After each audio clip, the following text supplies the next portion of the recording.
What if I told you that you could make $1 million in 24 hours, even if today you are buried in debt, with no savings, no assets, no family connections, no wealthy friends to lend a hand?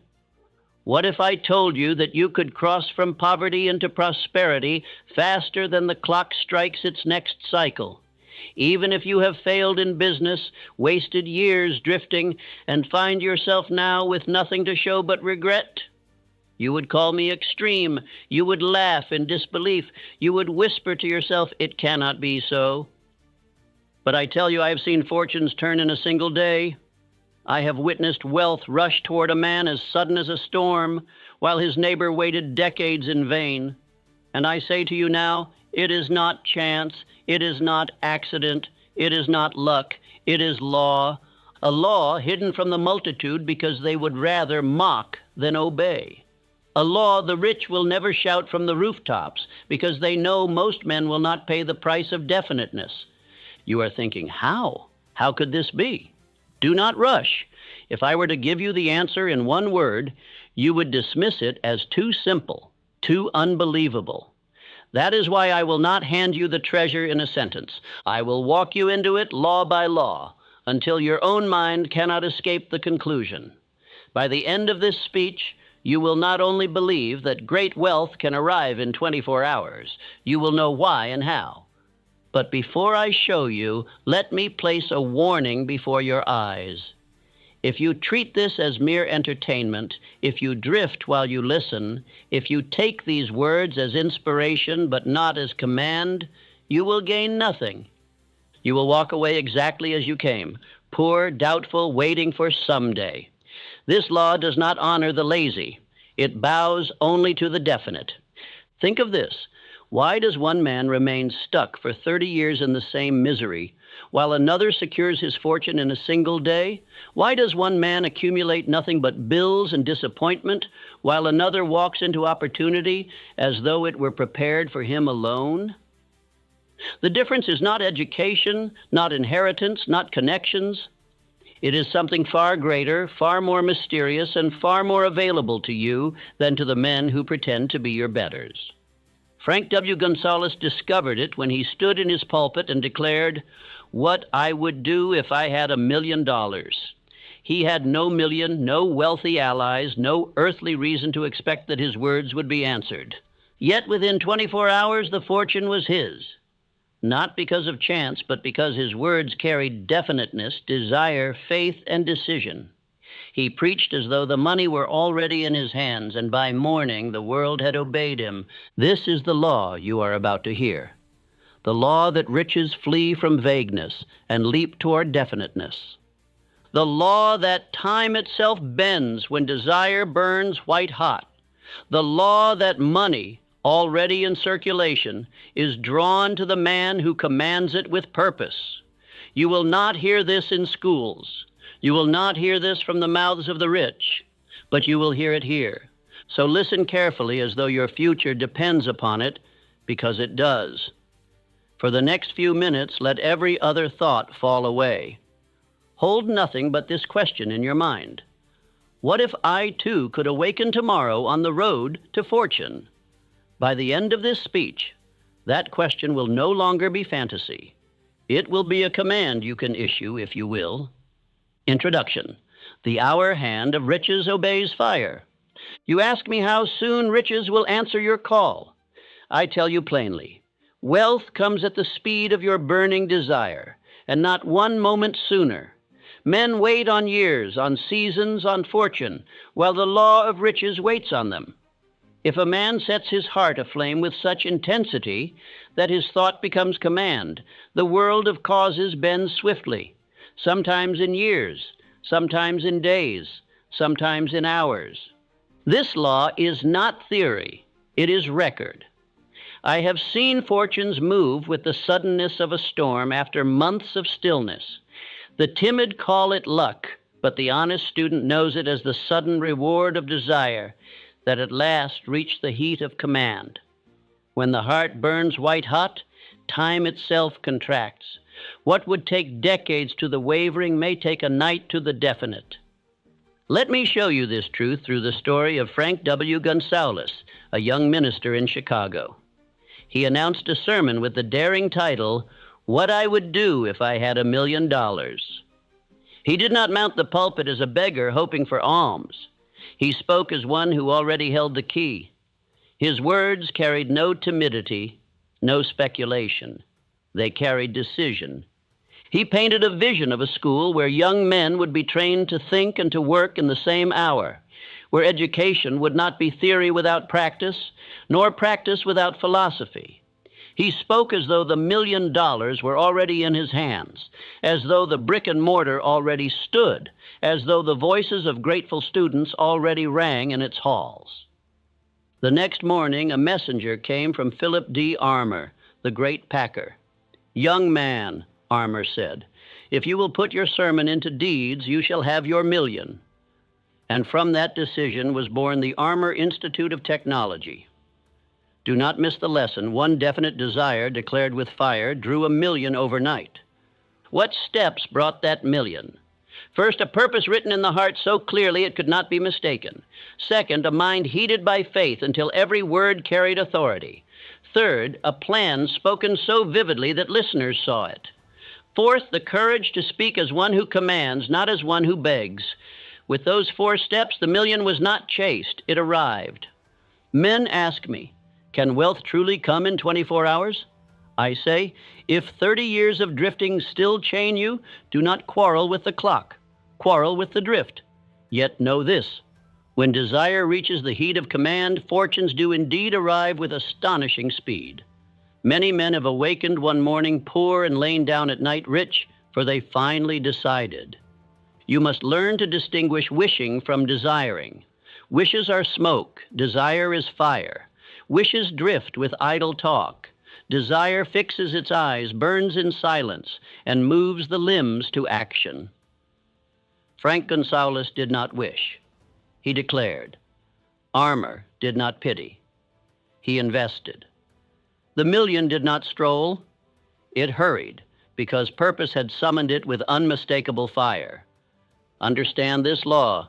Wealth is not drawn by chance, but by definiteness. Riches are timid around the wavering. They leap toward the bold. The money you seek is already employed by someone else. It will change hands when you prove the stronger master.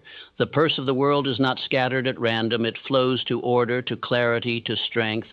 Do not waste your breath on luck. Luck is the name weak men give to the harvest of definite men. When you hear a rich man shrug, "I was fortunate," look behind him. You will see ledgers of definite figures, pages of plans, councils of allies, records of services rendered before reward. He speaks of fortune because he knows the crowd will not believe in method, but method is what crowned him. And now you would know the method. Here are the 7 rules that, when obeyed together, form the band success formula. They will sound like iron to ears, softened by drift, but to the ready they are keys to command. Use one without the others and you will limp. Use all together and you will run. Before you take the first step, bind yourself to a vow. Say aloud, "I will no longer drift. I will write my purpose. I will heed it with faith. I will bind myself by decision. I will plan and move. I will enlist allied minds. I will give more than I am paid, and I will insist upon results." That vow is your passport across the border that separates drifters from masters. Ask me again how soon wealth can arrive, and I answer with the story you have just heard. The distance between want and wealth was one night's sleep. The sermon was not magic. It was definiteness with heat. The same law is waiting upon you now. If your desire is lukewarm, do not accuse the law. Kindle your fire, and the hour hand itself will hurry. Rule 1, write the decree. The world obeys definiteness. Wealth begins not in vaults, but on paper. The first act of a master is to put his purpose into writing. The drifting man talks in clouds. The definite man writes in stone. Take your pen and decree the exact sum you will possess, the date by which it will be yours, and the service you shall give in return. A man who will not write will not reign. Paper without ink is the birthplace of drifting. You may speak with zeal, you may dream with fervor, but until you write, you have not yet commanded yourself. Kings of industry first became kings of a page. Rockefeller wrote his figures before he moved oil. Carnegie wrote capacities before he forged steel. Ford sketched lines of motion before machines marched. Writing is creation's first discipline. Do not think it childish to write sums and dates. Money is timid around vague men, bold with the bold. If you write with clarity, you impress your own subconscious and send forth an order that infinite intelligence can translate into circumstance. Money that is not assigned wanders.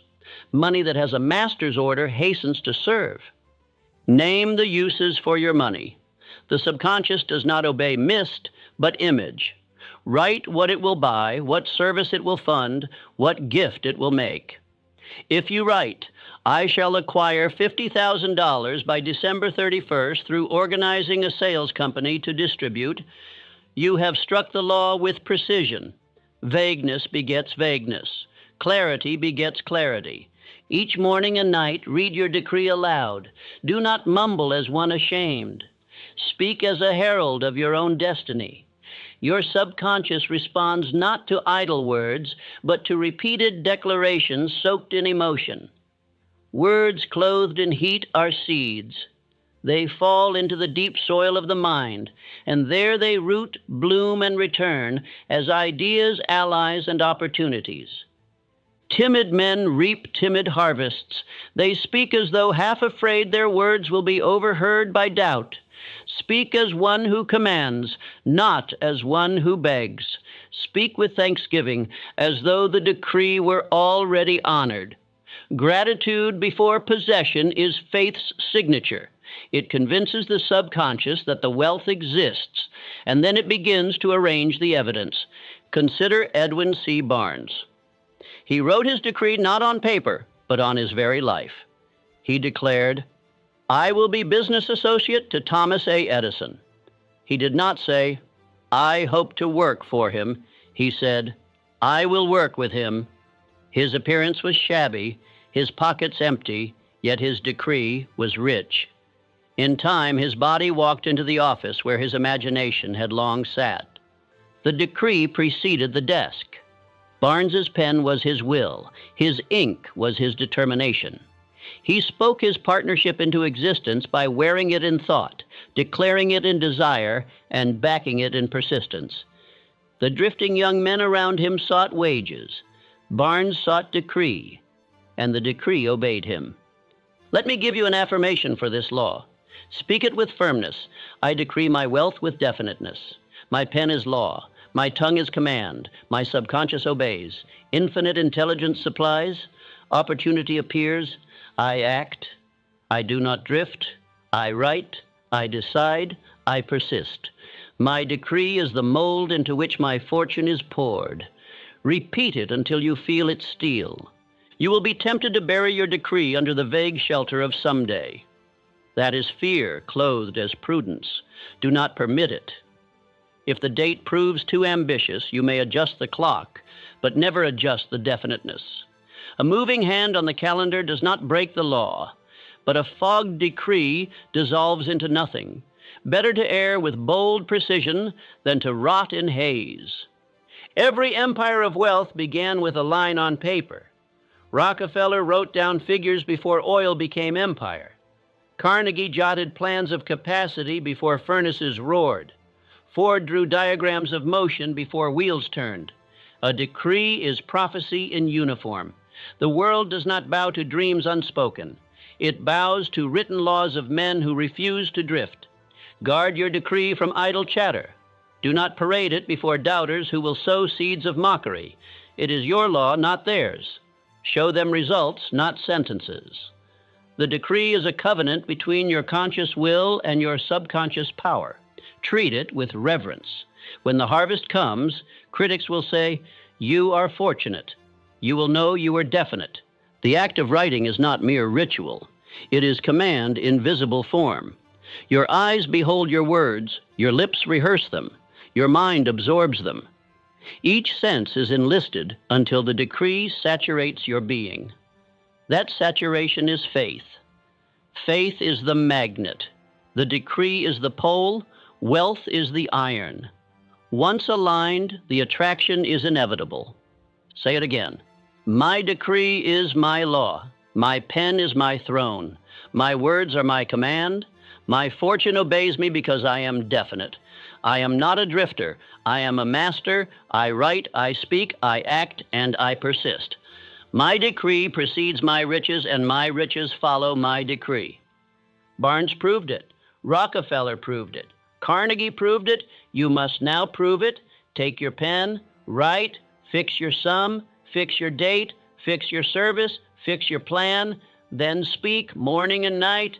Carry it until your limbs obey it, until your mind sees it, until your life reveals it.